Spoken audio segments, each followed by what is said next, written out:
Although she married into a storied Texas radio family as a young woman, Glenn Hicks did not begin working in radio until her late 30s.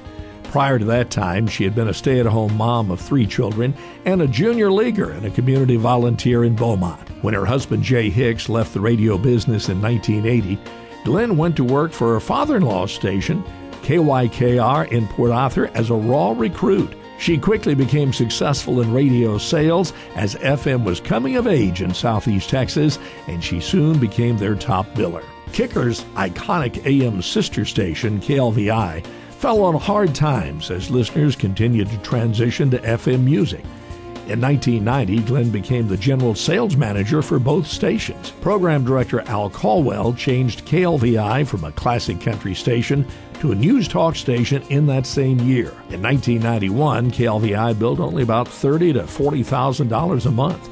Nearly 10 years later, the gross monthly sales were averaging $240,000 a month. Glenn actually also was the promotions director much of that time, involving both stations in many community activities and helping to elevate morning personalities such as Al and Gary Lee Love as the top air personalities in the market. Gross sales on just those 2 stations moved from $1.4 million in 1990 to nearly $4 million in just 3 years. Glenn moved to the Bryan College station market in 2002 to help turn around KORA and KTAM.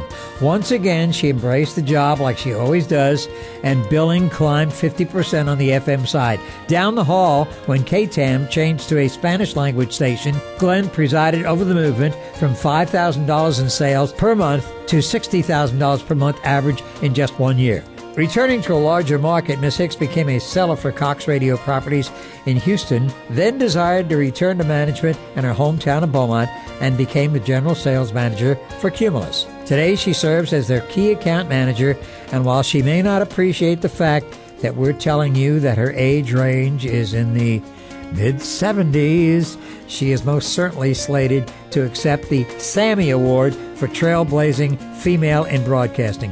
Glenn Hicks, a 2019 inductee of the Texas Radio Hall of Fame.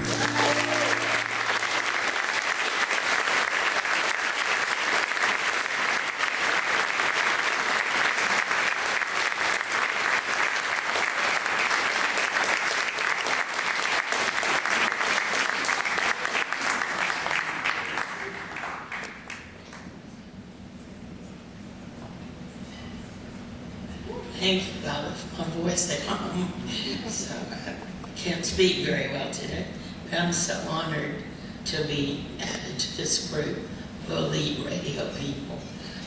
There were some ladies that were very early in the radio business that helped me get started. Paula Lee and Dixie McKee and Vesta Brandt and Carolyn Devine. Anyway, all of them helped me get started in the beginning, and I loved radio sales. And then as the station was expanding and FM was becoming a bigger part of our history, we combined KLVI and KYKR together, and we moved to Beaumont. And I became the general sales manager there, but we were still struggling. The economy was kind of soft at that time, and Steve Hicks sent Jim Ray in to do a turnaround on our stations. We thought he was a banker coming to repossess us when he showed up. Anyway, he taught us a lot and empowered us to be better leaders and to grow, and we added more stations. So we had 5 stations, and the revenue kept growing. It was fun. We took our clients on a lot of trips, and that helped us get more revenue every year. And anyway, looking back through all the photos, I realized how much fun it's really been. And I thank my family for putting up with me when I was doing all the promotions, because we were always busy with those. And I thank all of those who voted for me. I'm so honored. Thank you.